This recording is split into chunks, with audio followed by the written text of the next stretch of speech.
नमस्कार दोस्तों। मैं अमोल देशमुख एक बार फिर से आपका स्वागत करता हूं प्रॉफिट फ्रॉम इट टीम की ओर से हमारी इस क्वार्टर फॉर 2023 यानी कि फाइनेंशियल ईयर 2023 की रिजल्ट की श्रृंखला में। आज इस श्रृंखला में हम जो कंपनी देखने वाले हैं वो कंपनी है एचडीएफसी बैंक। तो ये रिजल्ट शुरू करने से पहले मैं प्रॉफिट फ्रॉम इट टीम को शुक्र प्रॉफिट फ्रॉम इट टीम का शुक्रगुजार हूं कि उन्होंने ये रिजल्ट प्रेजेंट करने की अपॉर्चुनिटी मुझे दी। और खासकर हमारे जो मेंटर है मिस्टर पीयूष पटेल सर उनका, क्योंकि उनके गाइडेंस के बिना ये रिसर्च कंप्लीट ही नहीं हो पाता। और हमारी पूरी प्रॉफिट फ्रॉम इट की टीम को। तो चलिए दोस्तों, अब हम शुरू करते हैं एचडीएफसी बैंक का रिजल्ट। तो सबसे पहले हम इसका एचडीएफसी बैंक का यहाँ पे हिस्ट्री देखेंगे। अगर हम देखें तो हमने यहाँ पे 1995 से यानी कि पूरे 28 ईयर्स का यहाँ पे एचडीएफसी बैंक का हिस्ट्री लिया हुआ है। अगर आप यहाँ पे देखो तो पिछले 28 ईयर्स में यानी कि 1995 में ये जो धंधा करती थी वो 143 करोड़ का धंधा करती थी, जो कि 2005 आते आते वो 3745 करोड़ का धंधा करने लगी थी। यानी कि लगभग धंधा यहाँ पे उनका 26 गुना यहाँ पे बढ़ चुका था। और फिर 2015 आते थे फिर उनका ये जो है 60,212 करोड़ का धंधा वो कंपनी करने लगी थी। और अगर हम आज की बात करें 2023 में जो है ये कंपनी 2,04,666 करोड़ के धंधे तक पहुंच गई है। और प्रॉफिट फ्रॉम इट कब से हम बोल रहे थे कि ये कंपनी जो है वो हम 2 लाख करोड़ का जो सेल्स का लैंडमार्क है वो पार कर सकती है। और देखिए 2023 में इसने अपना लैंडमार्क अचीव भी कर लिया। तो ये तो है इसका एक सेल्स, जो कि अभी तक ये पिछले 28 सालों में लगभग 29.63 यानी कि 30% से इनका सेल्स बढ़ा है। अगर इसके बाद हम इनके प्रॉफिट्स की अगर बात करें तो इनके जो प्रॉफिट्स है वो प्रॉफिट इनके 1995 में 8 करोड़ का प्रॉफिट करती थी। वही कंपनी 2005 आते आते 666 करोड़ का प्रॉफिट करने लगी। और अगर 2015 में देखे तो वही हमारा 10,700 करोड़ तक का प्रॉफिट यहाँ पे करने लगी थी, यानी कि।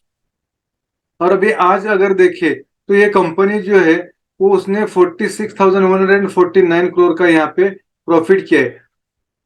अगर आप देखो तो इसने अपने पूरे हिस्ट्री में कभी भी लॉस नहीं किया है। कंटिन्यू इसका ये कंपनी कंटिन्यू पिछले 28 सालों से प्रॉफिट में ही है। ये इसके लिए एक बहुत अच्छी ये एक बढ़िया हम अचीवमेंट कह सकते हैं। और पिछले 28 सालों में इनके जो प्रॉफिट्स बढ़े हैं वो लगभग 36.25% के सीएजीआर से बढ़े हैं। दोस्तों भी इसके बाद हम इसके मार्जिन की बात करते हैं। अगर हम इनके मार्जिन भी देखें तो लगभग 22.55, 23 और 22 यानी कि लगभग 18 से 19 के एवरेज मार्जिन पे ये कंपनी अपने यहाँ पे काम करती हुई नजर आई है। इसके बाद दोस्तों हम इसके रिजर्व को देखने की कोशिश करते हैं। तो 1995 में इसका जो रिजर्व थे वो 8 करोड़ का इसका रिजर्व था, जो कि अभी 2023 आते थे बढ़ करके 2,88,880 यानी कि लगभग 3 लाख करोड़ इसका रिजर्व हो गए। इनका रिजर्व भी पिछले 28 सालों में 45.47% के सीएजीआर से बढ़ा है, जो कि काफी अच्छी ग्रोथ है। और अगर हम यहाँ पे देखें तो अगर इसका रिजर्व इतना अच्छा बढ़ा है तो जाहिर सी बात है हमारा बुक वैल्यू भी बढ़ा होगा। और ये जो कंपनी हमें कंसिस्टेंट डिविडेंड भी दे रही है। तो यहाँ पे इसकी हिस्ट्री तो हमें ये बता रही है कि यहाँ पे इसने अपने इन्वेस्टर्स को पास्ट में अच्छा खासा पैसा कमा के दिया है। अभी हम चलते हैं अभी करंट ट्रेंड पे। अगर हम इसमें देखें तो Q1 में जो इसका सेल्स था वो 7.58% था। और इसका जो H1 यानी कि Q1 प्लस Q2 मिला के जो सेल्स था वो 14% था। और अगर हम इसको 9 मंथ देखें तो 9th मंथ में इसका जो सेल्स था वो यानी कि Q1 plus Q2 plus Q3 का मिला के 19.21% का इसका सेल्स था। और अभी फाइनेंशियल ईयर 2023 में देखें तो इसके जो सेल्स है वो 22.05% है। यानी कि अगर हम देखें तो क्वार्टर इसके जो सेल्स है वो हमें बढ़ते हुए नजर आ रहे हैं। ये सारी बातों को ध्यान में रखते हुए हम 2024 में जो इसका एस्टिमेट रख रहे हैं वो 22% का सेल्स ग्रोथ का हम इसमें एस्टिमेट रख रहे। इसके बाद अगर हम इसके मार्जिन देखें तो Q1 में इसके मार्जिन थे 22.75%। उसके बाद H1 में 22%, 9 मंथ में 22.22 और अभी फाइनेंशियल ईयर 2023 में 22.55। यानी कि इसने लगभग 22% के अराउंड अपने मार्जिन भी यहाँ पे पूरे ईयर में मेंटेन किए हुए। तो ये सब देखते हुए हम इसका जो एस्टिमेट कर रहे हो 22.10 का यहाँ पे हम एस्टिमेट कर रहे हैं। इसके बाद अगर हम इसके प्रॉफिट्स देखें तो इसका क्वार्टर वन में जो प्रॉफिट था वो 21% से बढ़ा था। इसका H1 में देखे यानी कि quarter one plus quarter two का मिला के देखे तो 21% का प्रॉफिट ग्रोथ था। 9 मंथ में 21.10 और अब भी जो फाइनेंशियल ईयर है उसमें अगर हम देखें तो 20.96% का यहाँ पे प्रॉफिट ग्रोथ हमें दिख रहा है। तो ये सारा सिनेरियो ध्यान में रखते हुए हम इसमें जो आने वाले 2024 में प्रॉफिट का ग्रोथ जो एस्टिमेट कर रहे हैं वो लगभग 19.62% का हम यहाँ पे प्रॉफिट ग्रोथ की उम्मीद कर रहे हैं। दोस्तों ये तो होगा इसका करंट ट्रेंड। आइए हम चलते हैं इसके इस क्वार्टर फोर यानी कि फाइनेंशियल ईयर 2024 के रिजल्ट पे। अगर हम यहाँ पे देखें तो इनके जो धंधे हैं वो 22.0 यानी कि 22% से बढ़े और एक्सपेंसेस जो 31% से बढ़े। ये तो हो गए ईयर ऑन ईयर। अगर हम क्वार्टर ऑन क्वार्टर भी देखें तो इसके जो धंधे हैं वो 30% से बढ़े लेकिन उसके सामने इसके एक्सपेंसेस जो है वो 42% से बढ़े। यानी कि धंधों से एक्सपेंसेस काफी ज्यादा यहाँ पे हमें बढ़े हुए नजर आ रहे। अगर हम इसके प्रॉफिट्स देखें तो अभी जो फाइनल ईयर ऑन ईयर जो प्रॉफिट है वो 20.96 यानी कि 21% से बढ़े और क्वार्टर ऑन क्वार्टर भी लगभग सेम यानी कि 21% से इसकी प्रॉफिट ग्रोथ बढ़े। लेकिन यहाँ पे अगर ये हम इनकम और एक्सपेंस का सिनेरियो देखें तो यहाँ पे हमें ये उम्मीद थी, ये देख के हमें ये लग रहा है कि इसके प्रॉफिट्स लगभग 15 या 16% से बढ़ने चाहिए थे लेकिन इसके प्रॉफिट्स इतने 21% तक हमें बढ़ के आए। तो इसके पीछे क्या रीजन है? अगर आप यहाँ पे देखो तो इनका जो प्रोविजन है वो प्रोविजन लगभग 23% से कम हुआ है। यानी कोविड के बाद इनके प्रोविजन कंटिन्यू कम होते जा रहे हैं। इसकी वजह से इनका जो टोटल कॉस्ट है अगर इनका एक्सपेंस अगर 31% से भी अगर बढ़ा है लेकिन अगर हम प्रोविजन को कंसिडर करें तो टोटल कॉस्ट जो है वो 23% से यहाँ पे उनका बढ़ा हुआ है। यही वजह है कि इनका प्रॉफिट जो है हमें 21% की ग्रोथ पे यहाँ पे नजर आ रहा है। अगर हम इसका क्वार्टर ऑन क्वार्टर भी देखें तो इनके जो प्रोविजंस है उसकी वजह से इसकी जो प्रोविजंस कम हुए हैं उनकी वजह से इनका जो टोटल कॉस्ट है वो 33% यहाँ पे टोटल कॉस्ट इनका है। तो 30% इनकम के सामने 33% का टोटल एक्सपेंस यानी कि अगर 42% एक्सपेंसेस भी है तो प्रोविजंस की वजह से एक्सपेंस कम होकर 33% तक आए। इसी वजह से इसका जो प्रॉफिट है वो 20.61 यानी कि लगभग 21% से यहाँ पे बढ़ा हुआ है। अगर हम इनके मार्जिन देखें तो ईयर ऑन ईयर भी इनके 22.55 और क्वार्टर ऑन क्वार्टर भी 22.10 यानी कि लगभग 22% के अराउंड इनकी मार्जिन यहाँ पे मेंटेन है। अगर इनका ग्रॉस एनपीए देखें तो पिछले साल के मुकाबले इस साल 4% से कम है यानी कि अभी उनका जो ग्रॉस एनपीए है वो 18,019 करोड़ है। और अगर मैं इनको परसेंटेज में देखे तो पिछले साल इनका 1.17% था जो कि इस बार घट करके 1.12% आया यानी कि इनके एनपीए में भी 4% का डी ग्रोथ है। ये एक अच्छी बात है। अगर हम इनके लोन डिसबर्समेंट को देखें यानी कि एडवांसेस तो इनके जो एडवांसेस है वो पिछले साल के मुकाबले इस साल जो है वो 16.96% से यानी कि 17% से बढ़े हैं। और अभी मार्च का जो क्रेडिट ग्रोथ है वो भी लगभग 17% के अराउंड है। तो इसी की वजह से हमें जो ये रेवेन्यू में या फिर इनके सेल्स में जो इनका ये ग्रोथ दिख रहा है उसका एक रीजन ये भी है कि इनके जो लोन डिसबर्समेंट्स है वो काफी अच्छे यहाँ पे बढ़े 17%। अगर हम 2022 की बात करें तो 2022 में इनका क्रेडिट ग्रोथ सिर्फ और सिर्फ 8% था। तो आप यहाँ पे देख सकते हैं कि क्वार्टर वन में इनका जो सेल्स ग्रोथ है वो 7.58 यानी कि नियर अबाउट 8% था। तो ये जो हमारा क्रेडिट ग्रोथ है ये डायरेक्ट इसके धंधों पे हमें यहाँ पे इफेक्ट करता हुआ नजर आता है। और अगर हम इनके डिपॉजिट्स की बात करें तो इनके डिपॉजिट्स भी ईयर ऑन ईयर बेसिस पे 21% से बढ़ के आए जो कि काफी अच्छी बात है। अभी ये तो होगा इनके करंट रिजल्ट्स। अभी हम बात कर रहे थे कि इनके खर्चे जो है वो quarter on quarter year on year 31% और क्वार्टर ऑन क्वार्टर 42% बढ़े। तो हम थोड़ा सा देखते हैं कि ये खर्चे कहाँ पे बढ़े हैं। किसी भी बैंक के लिए जो उनका मेजर एक्सपेंस रहता है वो रहता है इंटरेस्ट का एक्सपेंस। और उसका जो शेयर है वो पूरे खर्चे में 43% है लगभग आधे के अराउंड इसका शेयर है। और वो उनका 33% से बढ़े यानी कि धंधे जो 22% से बढ़े उनके सामने खर्चे उनके 33% से बढ़े यानी कि धंधों से ज्यादा यहाँ पे इनके खर्चे बढ़े हुए। अगर इसके बाद हम दूसरा खर्चा देखें जो कि ऑपरेटिंग एक्सपेंसेस है तो वो भी लगभग 28% यानी कि धंधों से ज्यादा ही बढ़े। उसके बाद अगर हम इसका एम्प्लॉय कॉस्ट देखें तो लगभग वो भी 26% से बढ़ा है।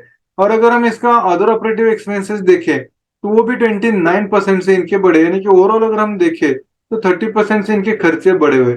और अगर क्वार्टर ऑन क्वार्टर भी हम देखें तो 48.46, 32.48, यानी कि अबो 30% इनके सारे खर्चे बढ़े, यानी कि 39% बढ़े। यहाँ पे मैं जो एम्प्लॉय में इतना ज्यादा इनका जो खर्चा बढ़ा हुआ नजर आ रहा है, उसका रीजन ये है कि इन्होंने 2023 में 31,600 न्यू एम्प्लॉयज रिक्रूट किए हैं, और सिर्फ क्वार्टर 4 में उन्होंने लगभग 6,300 नए एम्प्लॉयज रिक्रूट किए। एक तरफ हमारा जो आईटी इंडस्ट्री है, जो कि हमारे कंट्री का सबसे बड़ा एम्प्लॉयर माना जाता है, तो उसके यहाँ पे एम्प्लॉय अभी कम हो रहे हैं, यानी कि जॉब कट हो रहा है। लेकिन उसके सामने हम अगर एचडीएफसी बैंक को देखें तो यहाँ पे ये लोग नए एम्प्लॉयज को रिक्रूट कर रहे हैं। तो एक बैंक के लिए एक अच्छी बात है। अगर हम यहाँ पे समझने की कोशिश करें कि इनके एम्प्लॉय के खर्चे क्यों इतने बढ़े, या फिर क्या कि इनको इतने ज्यादा एम्प्लॉय रिक्रूट करने की जरूरत क्यों पड़ी, तो थोड़ा सा हम इनके कुछ डेटा को समझने की कोशिश करते हैं। तो यहाँ पे अगर वो देखे तो उन्होंने इस फाइनेंशियल ईयर में 1,479, यानी कि लगभग 1,500 नए ब्रांचेस और लगभग 1,600 नए एटीएम्स उन्होंने सिर्फ और सिर्फ एक ही साल में ओपन किए। तो यही एक वजह है कि नए ब्रांचेस एक किसी भी बैंक लिए नए एक साल में इतने नए ब्रांचेस ओपन करना एक बहुत बड़ी बात होती है। और अगर नए ब्रांचेस ओपन होंगे तो उनको नए रिक्रूटमेंट की जरूरत भी पड़ेगी। तो वही एक रीजन है कि यहाँ पे उनका इतना ज्यादा रिक्रूटमेंट हुआ है। अभी ये खर्चों के बाद हम यहाँ पे देखते हैं कि हम हमारा फ्यूचर एक्सपेक्टेशन क्या रख रहे हैं। तो 2024 में हम जो एक्सपेक्टेशन रख रहे हैं वो हम धंधे में 2,49,795 करोड़ के धंधे की हम उम्मीद कर रहे हैं। और प्रॉफिट जो है 55,000 करोड़ का हम यहाँ पे उम्मीद कर रहे हैं। ईपीएस जो है 99 का उम्मीद कर रहे हैं। और फेयर फेयर वैल्यू जो है वो 2,175 यहाँ पे होने की हमें उम्मीद है। इसके बाद अगर हम 2030 को देखें तो 2030 में हम जो धंधे उम्मीद कर रहे हैं वो लगभग 6,08,599 करोड़ के धंधे उम्मीद कर रहे हैं। इनके प्रॉफिट जो है 1,15,634 करोड़ के प्रॉफिट उम्मीद कर रहे हैं। और ईपीएस जो है वो 207 का ईपीएस हम यहाँ पे उम्मीद कर रहे हैं। और अगर इसके बाद हम 2035 को देखें तो इनके जो सेल्स है वो सेल्स उनके 10,72,560 करोड़ तक जा सकते हैं। इनके जो प्रॉफिट्स है वो 2,03,786 करोड़ हो सकते हैं। उनका ईपीएस जो 365 हो सकता है। और इनका जो फेयर वैल्यू है वो 8,028 तक हो सकता है। दोस्तों ये तो हो गए हमारे फ्यूचर एक्सपेक्टेशंस। अब इसके बाद हम थोड़े से इनके वैल्यूएशंस को समझने की कोशिश करते हैं। इनका जो ईपीएस फाइनेंशियल ईयर 2022 में था वो 60 था, जो कि अभी 2023 में बढ़ करके 83 हो गया है। और हम आने वाले एक साल में यानी कि 2024 में हम इसकी जो उम्मीद कर रहे हैं वो 100 का ईपीएस हम यहाँ पे उम्मीद कर रहे हैं। इस सिनेरियो को अगर हम देखें तो इसके अकॉर्डिंग हमारा जो पी निकल के आ रहा था 2022 का वो 24 था। अभी का जो पी है वो 20 है। और हमारा जो एस्टिमेटेड पी या फिर फॉरवर्ड पी जो हो सकता है वो 17 हो सकता है। और अगर हम इसके पेग रेशियो की बात करें तो पेग रेशियो अभी 1.17 है, जो कि बाइंग के लिए काफी फेवरेबल है। यानी कि हम एचडीएफसी बैंक में 7% का वेटेज हम यहाँ पे रेकमेंड करते हैं। तो आप अपने पोर्टफोलियो का पूरा 7% भी अभी यहाँ पे पूरा 7% का स्टेक यहाँ पे अपने पोर्टफोलियो में ले सकते हैं। ये तो हो गया उसके वैल्यूएशन। अब इसके बाद हम इनके कुछ की पॉइंट समझने की कोशिश करते हैं, क्योंकि मैनेजमेंट की कमेंट्री में उन्होंने बताया हुआ है। तो अगर उनके की पॉइंट में अगर हम पहला पॉइंट देखें तो एचडीएफसी बैंक जो है वो प्राइवेट सेक्टर में भारत में नंबर 1 बैंक है। उसके बाद अगर हम देखें तो हमारे भारत में जितने भी लोन डिस्बर्स होते हैं उसमें से 11% मार्केट शेयर ये एचडीएफसी बैंक है। यानी कि पूरे लोन्स में से 11% लोन एचडीएफसी के थ्रू डिस्ट्रीब्यूट होते हैं। और उनका जो रीच है लगभग 83 मिलियन कस्टमर तक इनका रीच है, जिनमें से लगभग 10 लाख मिलियन से ज्यादा का क्लाइंट बेस तो इनका सिर्फ इसी साल का इसी फाइनेंशियल ईयर का है, जो कि उन्होंने 7,800 प्लस बैंकिंग ब्रांचेस से अचीव किया हुआ है। इसके बाद अगर हम इसका तीसरा पॉइंट देखें तो इनके जो एडवांसेस है यानी कि लोन डिस्बर्समेंट जो है पिछले 10 सालों में 21% के सीएजीआर से बढ़े हुए। और इनके डिपॉजिट्स जो है वो पिछले 10 सालों में 20% के सीएजीआर से बढ़े। जो कि काफी अच्छी बात है। और इन्होंने सिर्फ एक ही साल में जो नेट एडिशन किया है अपने इसमें नए ब्रांचेस में, वो 1479 new branches and 1597 new ATMs इन्होंने सिर्फ और सिर्फ फाइनेंशियल ईयर 2023 में ही यहाँ पे एडिशन किया हुआ है। और अगर हम क्वार्टर 4 की बात करें तो सिर्फ क्वार्टर 4 में ही उन्होंने 638 ब्रांचेस यहाँ पे ओपन किए हुए। और इनका अगर प्रॉफिट आफ्टर टैक्स यानी कि पैट को देखे तो पिछले 10 सालों में इनका जो प्रॉफिट आफ्टर टैक्स है वो लगभग 21% के सीएजीआर से यहाँ पे बढ़ता हुआ नजर आया है। अगर हम यहाँ देखें तो मार्च 2019 से मार्च 2023 इन सालों में लगभग उनके पूरे ब्रांचेस के पूरे टोटल ब्रांचेस के मुकाबले 63.56 ब्रांचेस इसी 5 सालों में ओपन हुए। यानी कि 2019 में जो उनके ब्रांचेस थे 4971, वहां से बढ़कर के वो 2023 में 7821 ब्रांचेस तक वो पहुंच चुके। और सातवां उनका जो पॉइंट है, उन इन ब्रांचेस में से 829 ब्रांचेस जो है उनको सर्टिफाइड एज ए ग्रीन कहा गया है, यानी कि पेपरलेस बैंकिंग इनका 829 ब्रांचेस में अभी चल रहा है। इसके बाद हम इसके टेक्निकल्स को समझने की कोशिश करते हैं। अगर हम एचडीएफसी बैंक को बाय करना चाहे तो उसका जो बाइंग रेंज है वो 1350 से लेकर के 1257 तक है। और इसका जो हम अपने पोर्टफोलियो में वेटेज रखेंगे वो 7% रखेंगे। और अभी का जो पी देखे तो वो जो पी है वो काफी फेवरेबल है। तो सॉरी, अभी का अगर हम पेग रेशियो देखें तो वो काफी फेवरेबल है, तो उसके अकॉर्डिंग हम पूरा 7% का वेटेज यहाँ पे ले सकते हैं। और हम इसी साल इसको 1831 के टारगेट की उम्मीद यहाँ पे कर रहे हैं दोस्तों। और दोस्तों मैनेजमेंट का ये भी कहना है कि फर्स्ट क्वार्टर ऑफ 2024 यानी कि जून या जुलाई 2023 तक एचडीएफसी बैंक में मर्ज होने का प्रोसेस कंप्लीट हो जाएगा। तो दोस्तों ये था हमारा एचडीएफसी बैंक का एनालिसिस। तो ये वीडियो कंप्लीट करने से पहले मैं एक डिस्क्लेमर देना चाहूंगा कि प्रॉफिट फ्रॉम ना ही कोई टिप प्रोवाइडर कंपनी है, ना ही कोई रिकमेंडेशन वाली कंपनी है। तो आप हमारे इन लेवल्स पे बाइंग का कोई भी डिसीजन लेने से पहले आप खुद का एनालिसिस खुद कर ले या फिर अपने इन्वेस्टमेंट कंसल्टेंट को कंसल्ट जरूर कर ले। Thank you. Disclosure: This update is for educating purpose. We are not tip provider.